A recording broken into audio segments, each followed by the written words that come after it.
All right, let's try and make this a blitz situation, right? So we're gonna go through the game as quickly as possible. So let's go. All right, meets me halfway. I go for the all upon ending. Well, opening rather. All right, he develops his knight as well. I do that. He captures. I get back some material. Now he's looking to attack the rook and queen at the same time. I block it. We trade off bishops.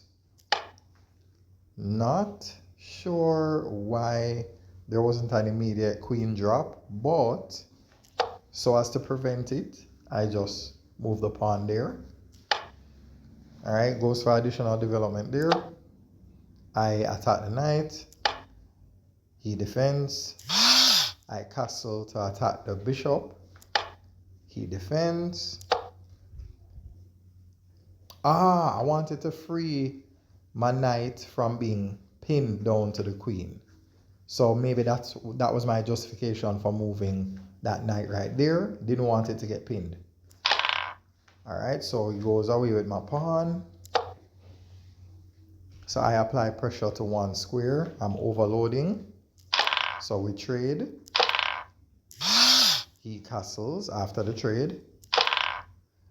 All right, I'm threatening the rook. The rook decides to take the open file, or at least half open.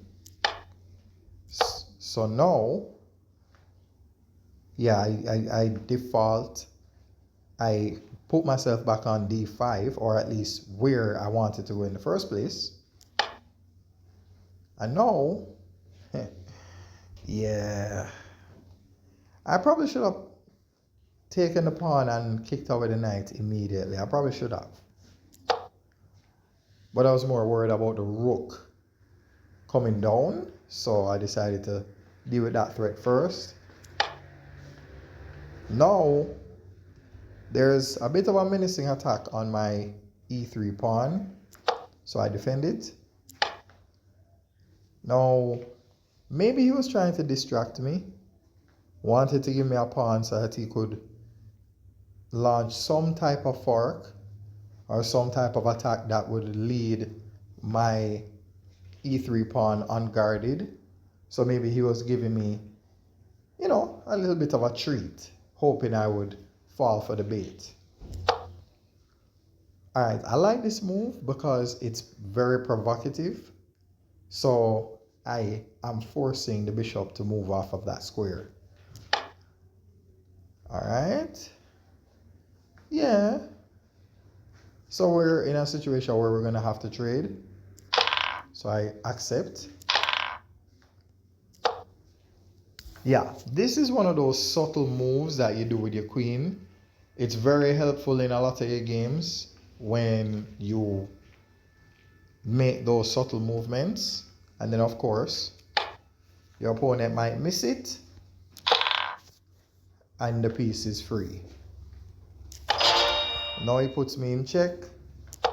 I move away. Now there's a bit of a overloading situation again. I'm attacking e6. So I go ahead for that pawn capture. All right, he lines up his rooks. So now, yeah, this looking dicey. Okay, so let's see how the rest of this game went. Yes, he went for it. The diversion worked. And then finally, check and mate.